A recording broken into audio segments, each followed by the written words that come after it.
Coming up next, On the Spot. What is it? Nintendo announces the real name for the Revolution, and we've got a Rich Gallup poll full of GameSpot editors' reactions. Also, the good folks at ATI stop by to demonstrate the magic that is DirectX 10, and we play Okami, Guild Wars Factions, and Lost Magic. Plus, we reveal the winner of our E3 Undercover competition, try to install Final Fantasy XI on our 360, and review Silent Hill the movie. Cause why not? We're live and on the spot.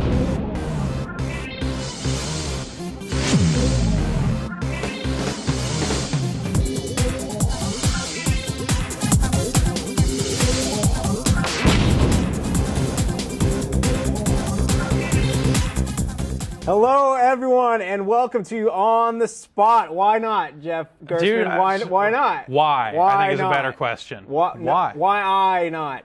Yeah. You know, yeah, exactly. Gentlemen, I believe it's we. You know, it's I. That would make more sense with all the I's. Yeah. That's not how I spell we. In case you're just joining us and haven't read the news headlines today, Nintendo has announced the official name for the Revolution. It's not the Revolution. They've said And they're not joking.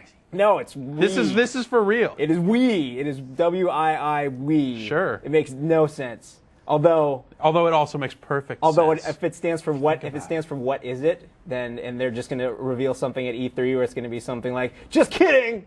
You thought we call it that? Oh, chomps. It's actually Revolution still.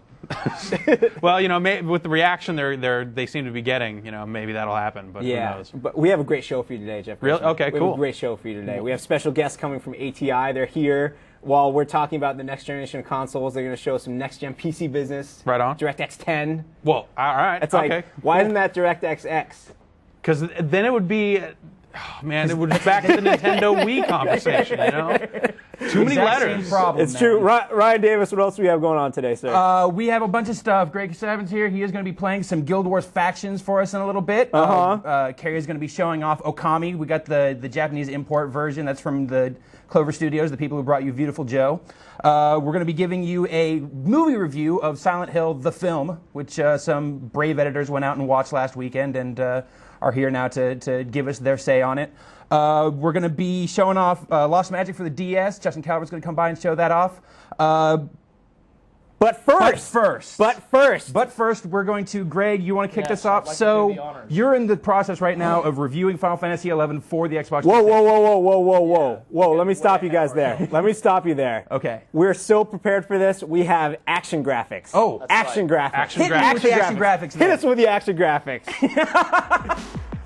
All right, go ahead. Okay, what's going on here is we're getting ready to install Final Fantasy XI to the Xbox 360. Now, you have to watch carefully. I'm going to see. I have the option to back out right now, but I'm not. Don't do it. Go in, man. All right, here we go. Okay, license agreement. Yes, I've read it before. I've read it a bunch of times. Accept. Install. No, all right. It's going to happen. Fade to black. Hold your breath. Man, you crazy. Okay. What have you done? What's happening here, what we've got going here, wait for it. I'm still waiting. Here we go. All right. Okay, so it's you happening. can play it's like going to happen. Minutes, right? So, okay, well, actually, I think the title screen is still fading in. This is, man. It's starting like to install. Oh, push any button to install. Man, this is so intense. Do it. What's going to happen? Are you going to enter the world of Final Fantasy XI now? Oh, look, the game's starting. The intro's starting. I'm going to skip the intro. Dude! The intro's kind of long. All right, here we go, and we're off. Install process. Begin installation. Now, you'll remember I've already said that I want to begin installation, but I'm going to say, God damn it, yes, I still want to begin installation. Now prepare. All right, it's on. Time remaining 59 minutes. The race is on. Can we finish this show before Final Fantasy XI installs? Hurry. We will check back. That is a challenge we are willing to accept. Greg, you are a dangerous man. We appreciate you taking on this assignment for us.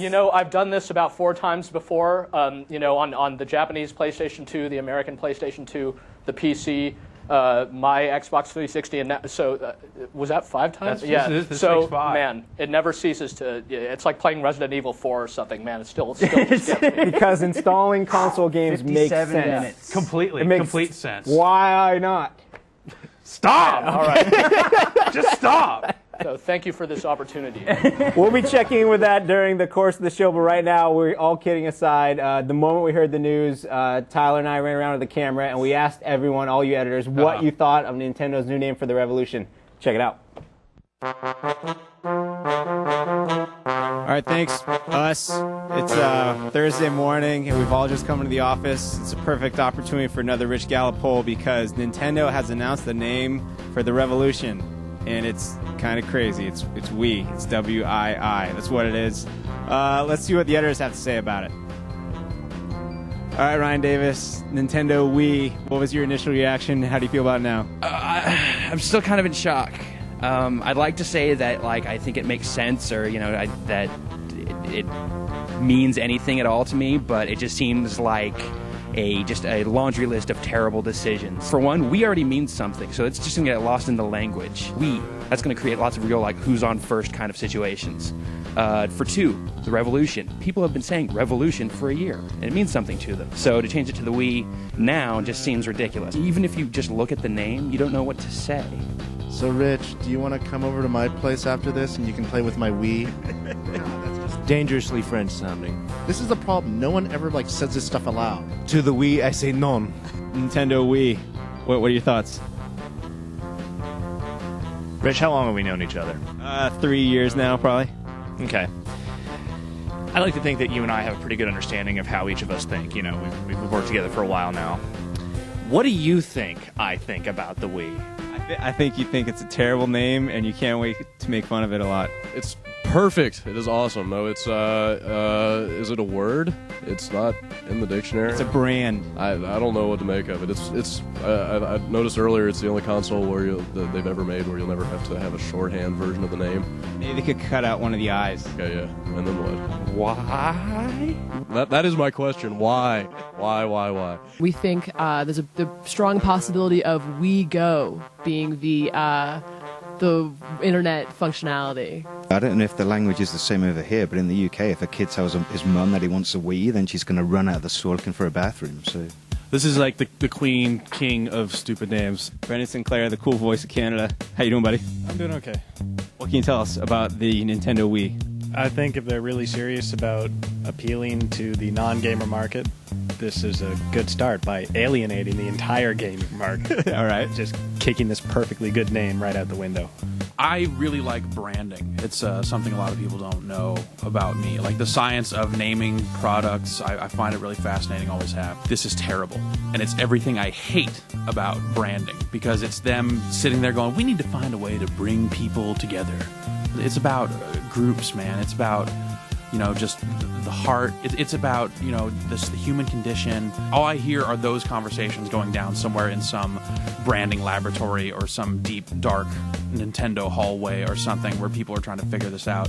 And I just wish that I had a time machine so that I could go back, kick in the door with some kind of headband on and just start hitting people. It's sort of like the reaction everyone had to the Dreamcast, but magnified by a factor of 5 at least. It's pretty dumb. So you've played pretty much every game system ever made. Is this your new favorite name now ever, or what? Oh, it's so bad. I mean, the Revolution to me, I understand, the concept of, maybe 360 and Revolution and that whole idea of spinning around stuff might be too close, but aside from that, Revolution made sense to me. But of course, it's not about the name, it's about the games, right? So thank you for being the first person to say that, by the way. I appreciate it. Excellent. I'm glad to be the first. Ryan McDonald, bring it to you real like. That's what it's all about. So that's going to do it for the Rich Gallup poll on the Nintendo Wii. Tyler, what do you think of it, cameraman? No? Okay. As Ryan McDonald just said, though, it's really not about the name of the system. It's about the games. But, the name kind of weak. Back to you, guys.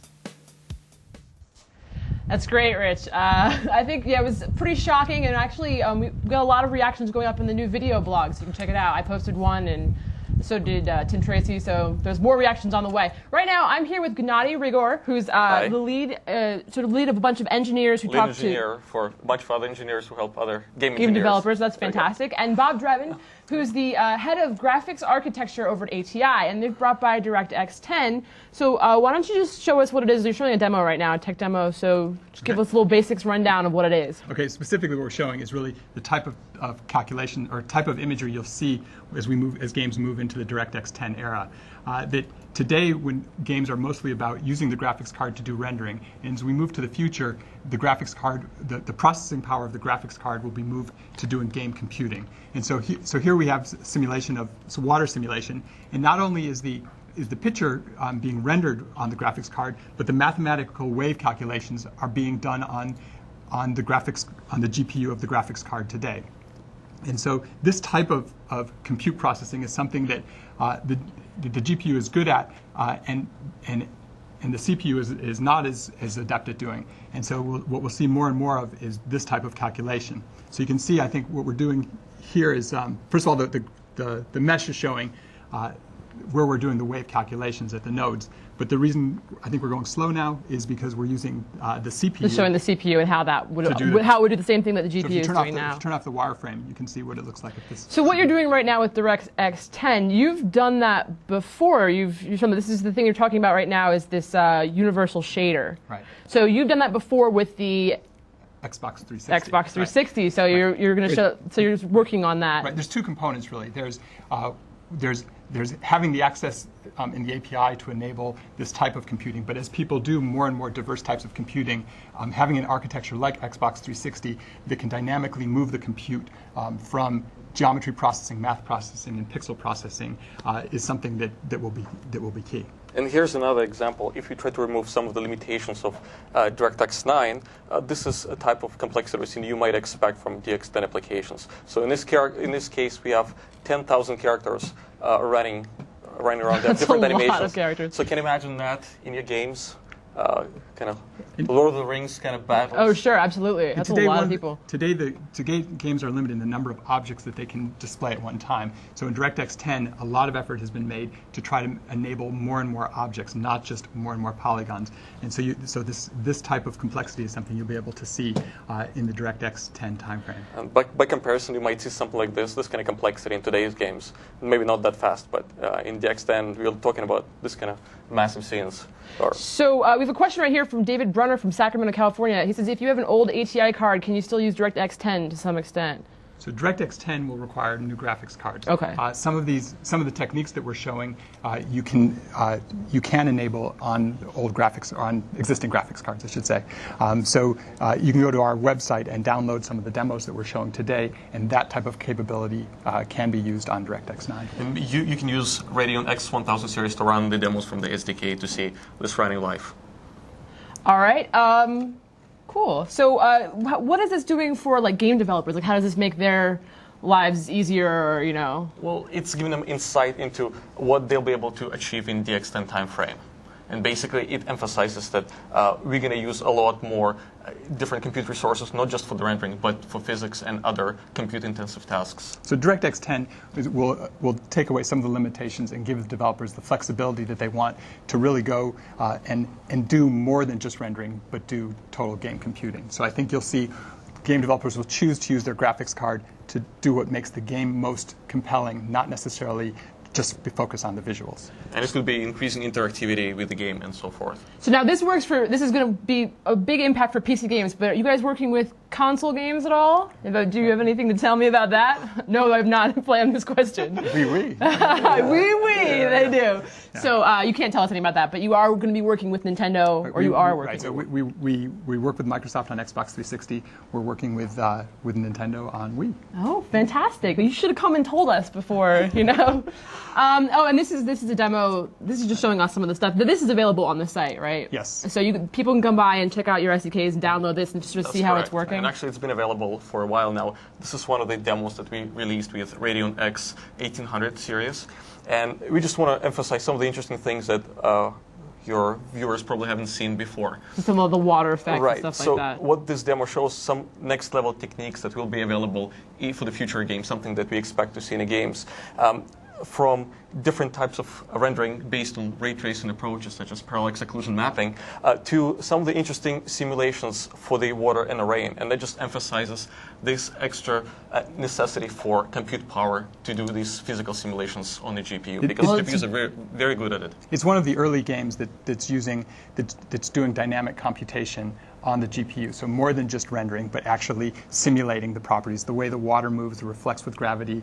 If you watch the water as it moves down. Oh, very cool. The wall. So now if people want to take more of this, they're going to go to your site, download it, and see it all for themselves. I think we're running out. So when can we expect to see more of DirectX 10? I know Windows Vista is coming out early next year. Can you give me any? Specifically, the timeframes we can't talk about, but I think by next year you will be seeing Windows Vista.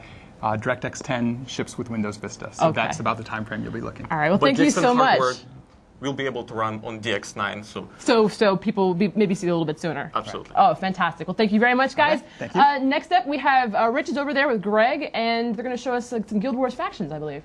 We sure are, Carrie. Thank you very much, Greg. What do you think, DirectX 10? You ready for that? Yeah, I can't wait. I'm curious to see what Windows Vista does. I'm getting sick of having the same old operating system on my computer for so long. I still have Windows 2000 at home. Yeah. Is that bad? I don't know. We didn't get you for the Rich Gallup poll. You were off in a meeting, but what do you have to say about you know, the Nintendo Wii? I'm not just saying this to be political. I'm somewhat less pessimistic about the name. I think that most video game system names are really stupid when I first hear them, and then I get used to it. Like Dreamcast and PlayStation and Xbox. It's like my reaction was the same to all those things. So when I heard Wii, I don't know. I saw that trailer and it looked like an iPod commercial. And I thought it was like a Pixar thing. Yeah. So you know, it's fine. I'll get used to it. I actually do. I don't think Revolution, as cool of a name as that is, like fits that system particularly well. So, you know, at least they changed it before E3 to make it somewhat less confusing. Cool. Well, thank you. Well, let's talk about the game you got on your lap right there, Guild Wars Factions. I have Guild Wars Factions here.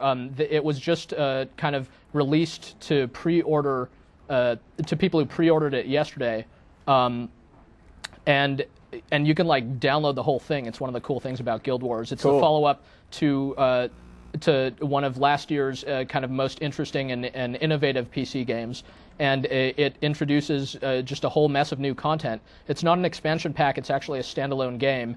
But you can, but if you do have the original Guild Wars, you can kind of add it on and you know just dive right in and with the same character you've been using, or create a new character. I'm playing as a ritualist character here, who's one of the new classes. I'm gonna. The other one's the assassins, right? Yeah, flawless victory. We kicked the crap out. That was actually a PvP battle, but I think I was only up against like one dude. But, so yeah, the ritualist can summon these crazy ghosts and stuff. But I'm gonna log off and show some of the character creation. But the cool thing about Guild Wars is there's a ton of single player content and there's a ton of PvP focused multiplayer content, and it's they've always said, you know, it's this highly kind of skill based affair. It's not about mashing buttons or anything. You can only come into battle with like 8 skills at a time. So here's an assassin type character. Cool. Yeah, you can create a role playing or PvP character. PvP, you just jump straight into the combat, and role playing you get to do a lot of the campaign stuff. Prophecies campaign is the original Guild Wars. Factions campaign is the new stuff.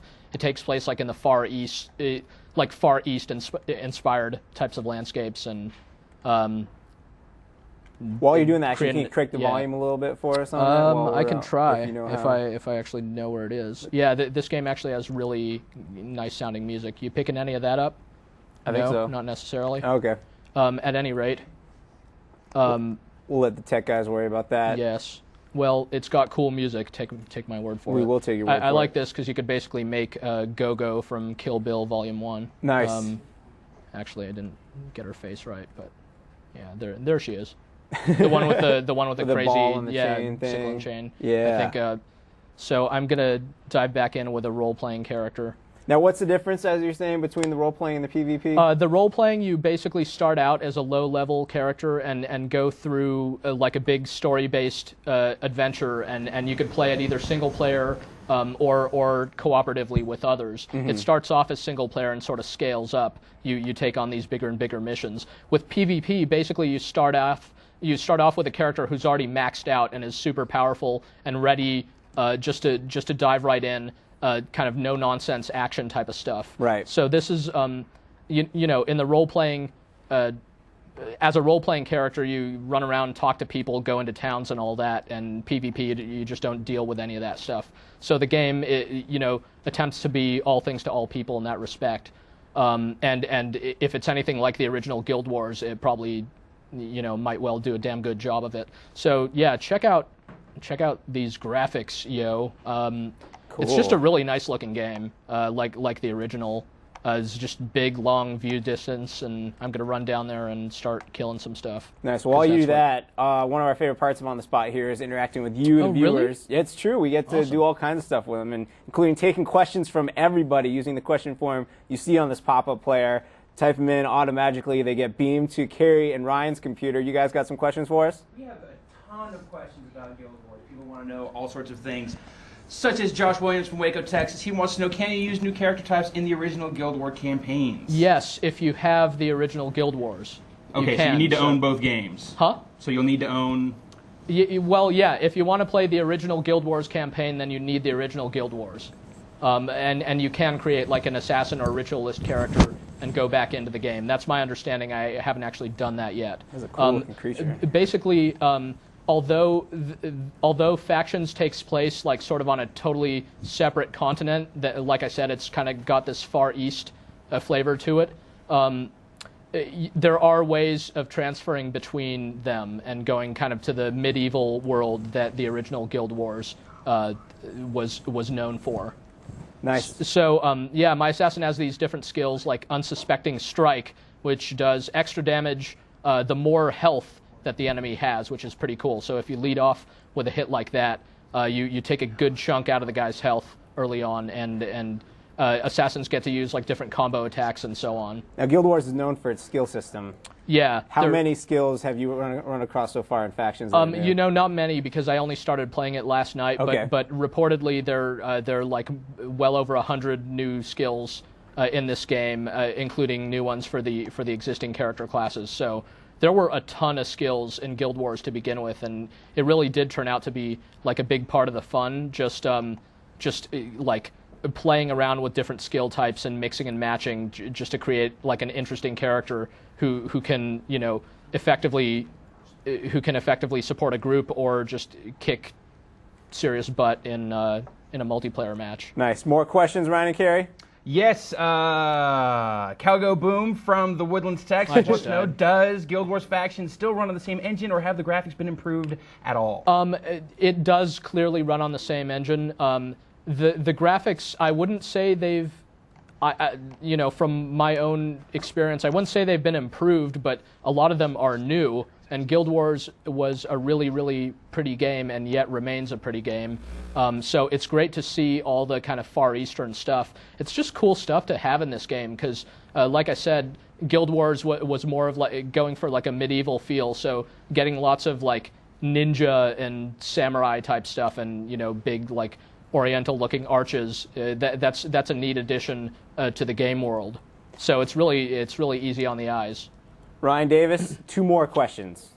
2. Make them count. 2 and make them count. Okay. Everyone is asking, and just so that we can be clear about this, Nathan Nicholas from Albuquerque, New Mexico, is there a monthly payment to play online? No. That maintains the case. I think, and the makers of Guild Wars are not paying me to announce that. I think the big thing about Guild Wars is that it's a whole lot like a massively multiplayer game, but it's not saddled with any of those nasty monthly fees like certain other games we have on the show today. It's technically it's not a massively multiplayer game, but that's really technically you play it with a whole bunch of other people at the same time. So for all intents and purposes, it might as well be a game like that. But you pay your $40 or $50 or whatever, and you're good. You're good indefinitely. Last question, Ryan Davis. All right, Nav from wants to know, when we transfer players, will we have all of our skills and stuff? I'm quite sure you do. You technically don't really transfer players. It's just your character is accessible from the get-go, because you're basically just adding a big old chunk of content onto the game you already have if you own Guild Wars. Can I ask one more question? Oh, jeez. Yeah. Nick Biggs from Fort Wayne, Indiana. How many players can participate in the PvP battles? Oh man, what is it? It scales up. It's something. What is it? 12? It goes up. One of the really cool things about Guild Wars was it starts off as like a 4-player game, and suddenly it's 6-player, and then it's 8-player, and then it's 10-player, and it just scales up like the longer and longer you play, and it helps you scale up that way. So and kind of know your place in a group environment. So the battles aren't like super large scale, but they definitely are action packed, and there's a lot going on in them. But it's got kind of an action RPG type of feel, like Diablo, with a much heavier PvP component. Well, Guild Wars Factions is available now. When can we expect more from you, Greg, on the site? Well, there's already. Well, I don't know if I want to talk about the weird thing I posted about it last night in my blog. Yeah, that's great. But other than that, I am going to hunker down with this game in a serious way this weekend, and hope to have a review for you soon. Nice. Now, before you go, though, although we are done with Guild Wars Factions, can we run that Final Fantasy XI action move one more time, please? Yes. Okay, what's happening here? All right, let's switch to the game. All right, let's switch over. What is our current status on installing Final Fantasy XI on the Xbox 360? Let's take a look. Let's we can't. There we go. All right. There's 28 minutes ending. So, okay, a number of GMs work on Final Fantasy XI. There are 27 minutes remaining. It has not been 32 minutes since we started that. Am I right? Am I right? Can I get an official word on the clock? It's been 26 minutes. You do have the option to cancel the installation right now, and if you were to push the power button on the Xbox 360, no. Should I do it? No. The installation might cancel for that reason as well. Oh, tempting fate, woman. So now, there's more to the installation, actually. There's a surprise waiting at the end of this initial hour of installation. Well, actually, there are multiple surprises in store. You should. Hey, no spoilers. Yeah, maybe you should stick around and say something and tell us. Final Fantasy fans are pretty particular about their spoilers. So.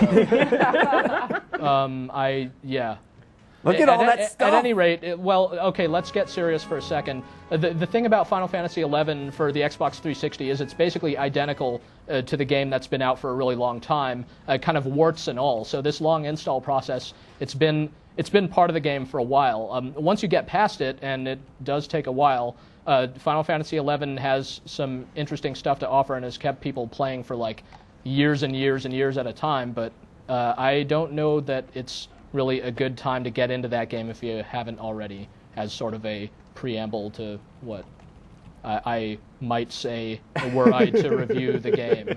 Well, thank you, Greg. Before you say more, we're going to move on with the show. Speaking of spoilers, we're going to give away or ruin the time. No, we're not. Silent Hill, the movie. Alex and Carrie, took one for the team and went and saw it. And we have a movie review for you. For serious, check it out.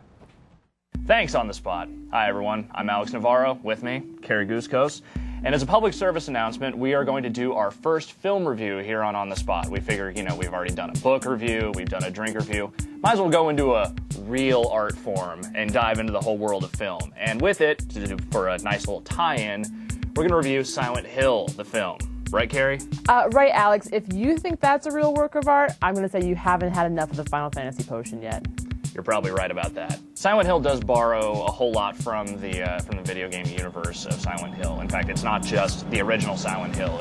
There are elements from 1, 2, 3, and 4 all in there, kind of mixed in. It's basically being billed as this, straight-ahead kind of Hollywood horror film, but it's really not that on any level. It's really kind of more of this kind of arty, supposed to be moody atmosphere piece that it's not entirely successful at everything it does. You can tell that a lot of the inspiration from the games is right there in the movie. And for people who have played through the games, people who are really big fans of the games are going to be able to go into that movie theater and see a lot of cool stuff. And I think the recognition is really exciting to walk in there and say, oh, look, there's that. There's, I recognize this. This is from the games. So it's a little bit of fan service. As a movie with a story, with a plot arch, it fails tremendously, and that's really why you really should just avoid it. I didn't hate the movie the way you hated it. It nails the sort of just weird weird tone of the games from like the monster designs, like oh yeah, the pyramid heads in there, yeah, Pyramid exactly. Head is completely awesome and involves some very brutal deaths with him. You get the feeling, and there were different parts where they like kind of run to the end of an area and be like, oh, that's like the end of the level. I remember that. In this one where you couldn't run anymore and it looked like the end of the world, you know. And so it almost seemed like a game. There were moments where I thought Roddy Mitchell was kind of running like a video game character. She was kind of like, you know? That kind of stiff sort of Right, like, exactly. we haven't quite figured out good running animation run, right? Right, so you're kind of thinking like, okay, so much of this sort of very Silent Hill-esque story going along, and you're like, okay, I'm following you, and then there's this moment where there's like 15 minutes of exposition. It's like, in case you didn't know what happened, in case you didn't figure it out, I'm going to tell you the background to the whole movie. The movie could have started right there and been 20 minutes long. I think the biggest criticism I can really kind of lobby at the film is that it isn't really scary. The shock value isn't really there. The way the scenes are edited, it's like, you know, there's a degree of tension and uneasiness, but it's not really scary. Well, right, because the point is, you know, like the games, the movie kind of shifts between the normal world and the Silent Hill world, which is sort of signified by this kind of blackout and this like horn that you hear. And the thing is that every time it gets to this point where it's like point of no return, like they're surrounded, what are we gonna do? All of a sudden it's like, you know, and you're like, oh, they're saved by the fact that it's going back to the normal world. So there's never this moment of total scariness where I think with the games, yeah, you know, I mean the games are scary. That's just how it is. You So know, they're designed to be scary, and you know, a lot of it is psychological, but there are a lot of just jump-worthy moments in that. And in the film, it's just like every once in a while, there's something kind of comes out of left field, but for the most part, it's just disturbing imagery. It's not really anything worth, you know, getting too tense over. So in the end, Silent Hill, you know, is basically a failure. It's not. I didn't think it was as big of a failure as you, but Frank. I think the lighting rig went down again. All right. Anyway, yeah, Silent Hill, not so good. Yeah, I don't think Silent Hill is worth going to see unless you're a really big fan of the movie, of the games, and then maybe you should like it. Yeah. All right. Back to you guys. So you weren't really feeling the Silent Hill. No. But apparently Jeff was hungry. Jeff was so hungry. All the time Jeff is hungry. Yeah, no. Well, thanks for taking the bullet and going and seeing the movie. You know, Alex and I, we love you all, and we love you too. And yeah, we didn't love Silent Hill, but he did like it a little more than I did. But you do love Okami. I love Okami. You've been going nuts about how much you love Okami, so let's show it to the people right here. I have not seen this. I mean, I know the basic concept, but tell it to the people out there. What is going on here? You're a wolf. I'm a wolf. You're actually a goddess, and there's a whole like lore behind this whole thing. So you're this goddess, and you've come down to the earth, and sort of evil things taking over the world, and you've got to make it like pretty again. And it's not, that sounds kind of bad. It's totally awesome. You're kind of cleansing the world of the evils and stuff. So there's some basic combat in here. I'm just doing some of the early combat stuff. And then what's cool about this is that, you know, there's a couple buttons you can sort of block and you can attack, but you can also sort of jump into the game. And the game's interesting mechanic is this sort of paintbrush mechanic right here. So you can use it, it's mostly used for puzzles, but you can also use it in combat.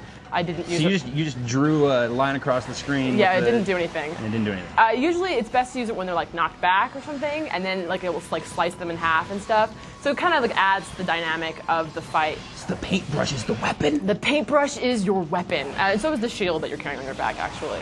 And of course, if you see what's sort of most obviously noticeable about this game is the graphics. It's just got this insane art style. So fantastic. The whole game is just really, it's sort of kind of cel shaded, but also looks kind of like a painting is sort of like unfolding before your eyes, and so there's some really cool stuff in here. See, I didn't do it again. It's not actually as hard to do it as I'm making it look. You just have to do it at very particular times. And flying fish in a kimono, by the way. Flying. It's like an evil goldfish. Yeah. That is totally normal. And what's sort of interesting about this game, and I've been thinking about it, and I've been thinking long and hard, and I'm kind of comparing it to Zelda at this point, because there's a lot to collect, a lot of different things to do. There's a lot of these really open hubs. If you look at this area, it's sort of this big open area, and there's like a number of different things that you can do in sort of any given hub. You want to find all these like circles of light that have this, you dig stuff out of there, and there's all this stuff to collect, and you want to gain all these techniques. One of the techniques I just got was this one to draw these little lotus flower petals. And so that's helping me right now get across. So you're just drawing a circle on the screen there, and then it is creating an actual lotus petal. So you get different techniques you can draw different things as the game progresses. Yeah, totally. We totally ruined my one question about Zelda. Thanks. Sorry. Andrew Bullock in Hackensack, New Jersey wants to know, are there any epic boss battles in the game, and are they as pretty as the game itself? Yeah, I mean, everything stays in this style. So when you change environments, you change who you're fighting. You fight against a boss, it's going to be something in this style. So yeah, I fought a couple bosses at this point. This is a little earlier than like where I am right now in the game. But I fought a couple bosses, and there's some pretty cool stuff that you're doing in there. So is this like the extent of the gameplay here that we're seeing? It's like there's some simple combat, and then there's like crazy paintbrush-based little puzzles here? Yeah, I mean, there's more than just paintbrush puzzles. There's also some kind of platforming and stuff. Like he can jump on, or she can jump on like walls, like here. Well, I didn't need it right there. But yeah, a lot of it's going to come down to the paintbrush. And for example, I just need to blow up this wall, so I'm just gonna make a little bomb right there. So you just drew a bomb, and then it actually made that wall explode. The wall. Right, awesome. Exactly. That is fantastic. Yeah, and the other thing is that this game definitely has some aspect of kind of like adventure game elements into it, because there's a lot of text, and Okay. I'm playing the import, and I'm not fluent in Japanese, so. So you have no idea what the hell's going on? No, here. I have no idea what the hell's going on. I will say that there's something about it, like figuring out the puzzles is so charming and enjoyable that I'm really loving it, even though I don't understand it. But it's also like I've had to use a FAQ, and so I've sort of been discouraging everyone who's like coming over to my desk and going, "The game looks awesome, I want it," and then like don't import it, like wait for it to come out. So you say this is not particularly import friendly? There's just a lot of text. I'm still really enjoying it, and I have the import. So I don't know. And this is the other thing about it. You change between day and night. So there are day-specific puzzles and night-specific puzzles, but you can also like. It's daytime now, but I could have before have like gone up and drawn a circle in the sky and drawn the sun to have it come out. PG Mighty from Sacramento, California wants to know, does the constant switching to the brush get cumbersome? I notice that you do have to kind of bring the action to a screeching halt. No, I think it works perfectly. Like, Okay. like with the combat, for example, you don't have to use it in the combat. Okay. So if you find that going back and forth between it, but it's just you press one button, you hold it down, and then you just do something. So if you only want to use it for the puzzles, then go right ahead. If you just don't like the way it's working with the combat, but I love just kind of going back and forth with it. I'm having a blast. Mr. T from London. No way. Not the Mr. T, I'm sure. Wants to know, and it's the question on everyone's mind, of course, will it be possible to draw rude things in Okami using the paintbrush and giggle like a little schoolgirl at it? Mr. T! Let's see. I don't think Mr. T Don't can actually... Don't do it. What are you writing? I'm not writing anything rude. Okay. I don't know. Is it rude? Am I writing something rude? I don't know. Now let's see. What if something happens? What is that? Yeah, let's see what that does. You just unlock something. No. Nothing. Maybe I did it in the wrong place. No, yeah, you can draw whatever you want. You will run out of paint, and you have to like kind of keep your paint up. But you can draw whatever you want. But there's something, I don't know. I don't think I would draw anything. So you rude. can Mostly get up, circles is and what stuff. you're saying? Yeah, I'm actually just a one color throw up right here. Yeah. So, whatever. So later you get wheat pasting. Well, very cool, Carrie. Thanks for coming and showing this. This is out in Japan right now, and this is coming out in the U.S. September, I believe. September 06, so yep. look for it then. But right now, Rich Gallup and Justin Calvert are standing by. Gentlemen, what's up? Nothing. How you doing? We're just chilling. I'm watching wolves and paint. This is kind of Wolf a paint? magical show we've got It going is. on. We had some Guild Wars, and we've had some Final Fantasy XI, some Okami, and now we're going to Lost Magic. We are. We're just going to throw the word magic in the title of the game. And I'm going to draw way more shapes than Kerry was drawing over there. Nice. So what is Lost Magic, Justin Calvert? Okay, so it's an RPG, and you play a mage, so you have lots of magic at your disposal. And basically, it plays out kind of like an RTS when you're in the action sequences. But the trick is that you have to draw these shapes to activate spells, these different spells. And what I'm trying to do now is get into an action sequence. I've kind of come back a bit from where I am in the story. Okay, you don't want to give anything away. Yeah, so I've come back, and of course now that I want a random battle, they're not giving you one. They normally come all the So time. is this how you move through the game world right here? Just moving from dot to dot, or? Yeah, everything is stylus driven. Man, it's not going to give me a random battle, is it? It'll give you one, dude. Crazy. You just keep going, you'll get one. I tested this before I came on, and it was fine. I believe It you. just took me like a couple of goes. Why don't you tell us a little about the story of the game then? Okay, so yeah, you play this young guy called Isaac, and your father was, he's like the white mage or something, so he's basically the guy who looks after the Wand of Light. That sounded like a battle noise, by the way. So yeah, the 6 elements are light, dark, fire, water, earth, and wind. And No all kind heart? of polar opposites.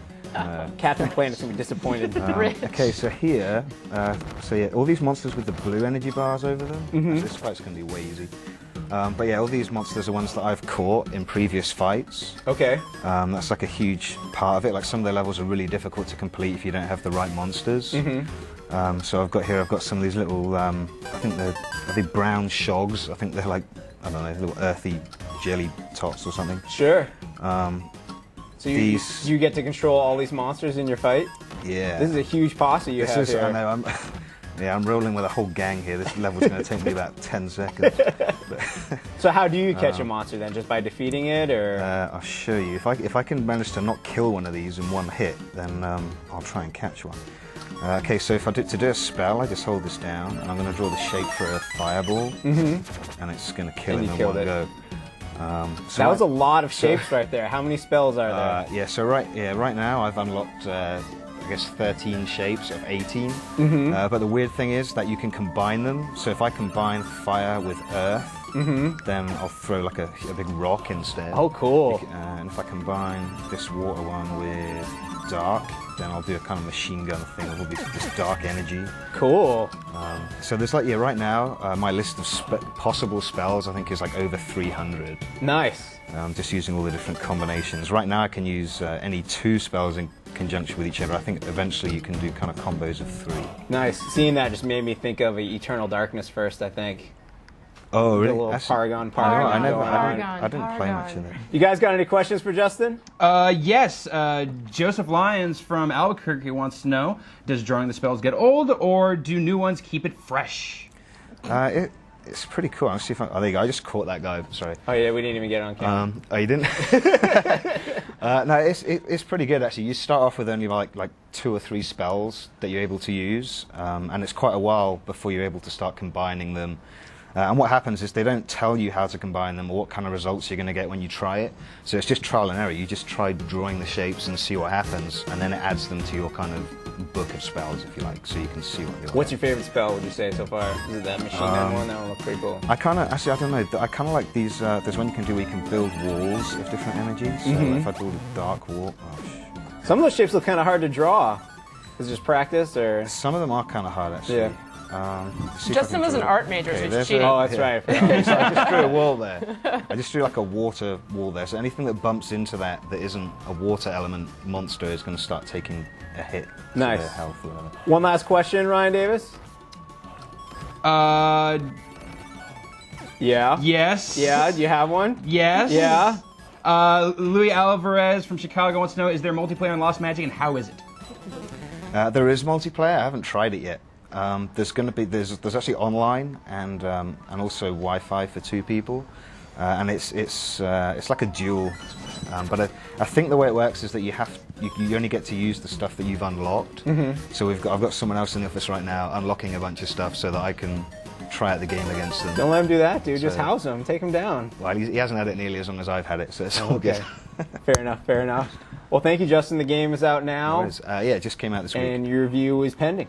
Hopefully tomorrow. Well, we'll let you get to work on it. Cool. Thank you, Justin. Thanks, Rich. And now, Ryan and Carrie, I know you guys are excited. The time has come. Stoked right now. The time has come to announce the winner of GameSpot's E3 Undercover competition. That was awesome. That was the video thing, right? It was totally the video thing. We asked people to send us user-uploaded videos, which now everyone can do. That's great. And subscribers can do. I'm sorry. All of our paid subscribers can do. Every subscriber. That's everyone. Without further ado, let's let his video do the talking for him. Here is your winner. Hi there. My name is Will Savage. Now, those of you who, like me, are longtime frequent visitors to GameSpot may have noticed that the name Will Savage, my name, has been appearing quite often here on GameSpot. The winners are Will Savage of California. Will Savage is name of the show. That's a great name. Will Savage should be a politician or a used car salesman. Isn't there a name similar to that at some point? Have gun Will Savage. Will Rock? I'm thinking Will Rock. I'm sorry. Will Rock. Will Savage, Pontiac. We've got the savagest deals in town. All right. That's no problem for Will Savage. Will Savage has got it down. You're Will Savage. I know it's a secret. There is no secret. The truth is, I've always been Will Savage. And I figured that this E3 undercover contest would be just the opportunity to show you what Will Savage is really all about.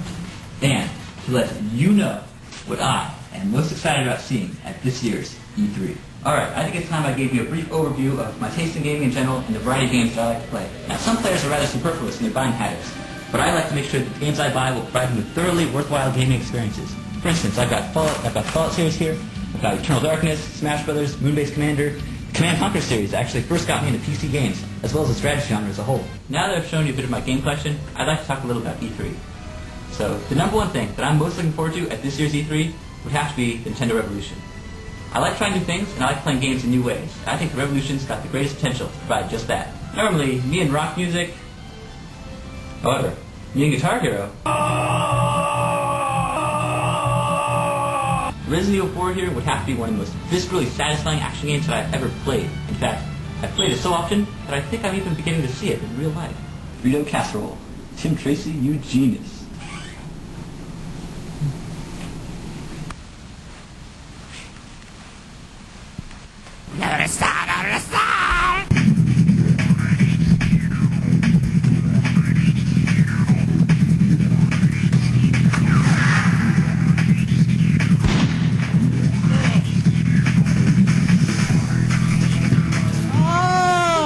Alright, this is the end of my video. I want to thank you all for watching it, and I hope you'll remember to vote for Will Savage. And people did remember to vote for Will Savage. So Congratulations, awesome. Will. Congratulations to everyone who entered. Thanks for your participation. But right now we have on the phone Will Savage himself. Hello, Will. Yeah, hey, Rich. How's it going, man?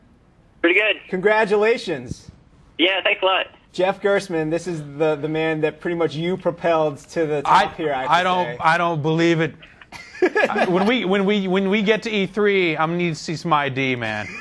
Jeff doesn't believe that you're actually Will Savage. I think that maybe you just changed your name to Will Savage. But Jeff, didn't you say that would be even better? That would be even better. That'd be the most devious thing in the world. Something only someone as devious as Will Savage could come up with. So it's really this catch-22. I don't know what to think, man. Will, I think the first question that everyone wants to ask, where did you get that Resident Evil jacket?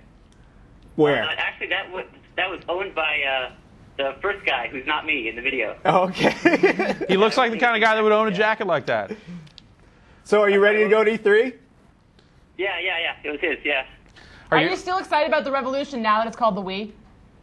I don't know what to think about the new name. I still think of it as the Revolution myself, but I don't know. Maybe the new name will catch on with time. I guess we'll have to wait and see. Well, Will, we got to ask you, what is the very first thing you're going to do when you get to E3? First thing I would do is check out the Revolution. See, that's not true. The first thing he's going to do is get me a sandwich. Too sweet, Savage. That's just mean. That's just mean, dude. Yeah, that's like you didn't read the fine print, but yeah, it's actually all food runs for the staff. Nice. All right, but seriously, Will, what else are you looking forward to E3? What was that? What else are you looking forward to at E3? I'm looking forward to seeing the PS3 up close and in person. Mm-hmm. Looking forward to Guitar Hero 2. Yeah, you better rock out. Good choices. Then I've started making a list. I've probably got about 3 dozen games on it that I'm hoping to check up on. That's it? So, well, just so far. I only started today. So you are driving and talking right now? Is that what I heard? Yeah, I'm in the car on the cell phone right now. That's like the most unsafe thing ever. Yeah, well, at least I'm not playing a PSP. He's got a point. It's true. Anyone have any final questions for Will while we have him on the phone? Yeah, are you prepared to be served with legal papers for using our likenesses in your video? I was hoping you guys could kind of overlook that. I'll see what I can do with the legal department. We'll see how it goes. I don't know. Yeah, thanks. I didn't sign anything. I did not sign any rights away. Exactly. Yeah. That sounds like 2 sandwiches. I think we'll buy. Oh, man. Ryan, Carey, any last words for Will? No, I'm just stoked that we're gonna have just someone here, and I'm really thrilled to get to meet Will Savage in person. So yes. Yeah, and that video was great. So good job. He earned it. That he was deserved really it. awesome. Thanks for ending, Will. Congratulations once again, and we will see you at E3, I guess. All right, yeah, thanks a lot, guys. I'll see you there. Drive safely. And stay savage. Oh, now he's just gonna crash the car, and it's just gonna be this tragic end to this story. No, he's not. No, he's not. Ryan Davis is gonna make Have Gun Will Savage T-shirts. Yeah, we should. Yeah, totally. So we're not going to give away any more prizes this week, or we're going to save the Dreamfall winners for next week in case you're tuning in for that. Wait, don't we have something else? We do have one last part of the show we have to do, though. Do we have a Final Fantasy XI action install graphic? Woo! I feel very Daily Show when we do that. I've been on some pretty serious reports in the past, but nothing like this. Let's go to the action install, shall we? I want to see. Is it done yet? 3 minutes. 3 minutes. Oh my goodness, that is so close. We have to see what happens at this point. We can't. Come on, we're done. The show is over. What happens? What's that? Well, we should at least tell people what happens. Okay, all right. Fine. So when this 3 Carrie, minutes tell passes, us what happens. When the 3 minutes passes, you're gonna have to patch the game for an hour. Or more. Or more. So this is actually just the first half, or second, third, or something. Well, Greg said it ends up taking about 3 hours. So about 3 hours to install a console game. Sure. Yeah, that sounds like a great idea. Welcome to the next gen era. And a recent console game. I love the Final Fantasy XI action install watch. We're gonna have to figure out a way to do something like this again. Can we run it again? We have graphics down here. Just we got one that rolls. It's it's savage. It's fully savage, Rich. It is fully savage. It is fully savage. Ryan and Carrie, you guys got any final thoughts on the show? No, it's been great. It's been a savage We want show. to get out of here before the 2 minutes passes. And that thing might explode. You never know. Oh, I don't know. That thing's. We're not filling. We're gonna get out of here. Come on. No, we're gonna get out of here. Come on, dude. I'm hungry. Don't you want to see it? Talking about sandwiches with Will Savage totally has me hungry. Yeah. Yeah. Good point. Let's All go right. get some sandwiches. Okay. Good show, Jeff. Thanks for showing up for the 2 bits we had. Hey, yeah, no Appreciate problem. I'll hang out for a couple minutes. Carrie, Ryan, thanks as always. Thank you, Rich. And we'd like to thank the gentleman from ATI for coming by and bringing us the future with DirectX 10. The future of PC video gaming. Yes, exactly. And it's water. And it wouldn't be a show without WII. I still think it stands for there what is no it is. I in we. Or what it is. They're going to spell it like we in two I's in France we. or something? Yeah. No, I don't know. Anyway, let's get out of here, shall we? But okay, but is it done? Wait, we stalled enough? Come on. 1 minute. Come on. All right, fine, forget it. Let's get out of here. If you guys want to know, you're going to have to install the game yourself. Also, don't Greg do Casal that. and Justin Calvert, thanks for coming by. It's been a great show. Thank all of you for watching, and thanks to the crew. You guys did a great job like you always do. We will catch you next week for the last pre-E3 show of On the Spot.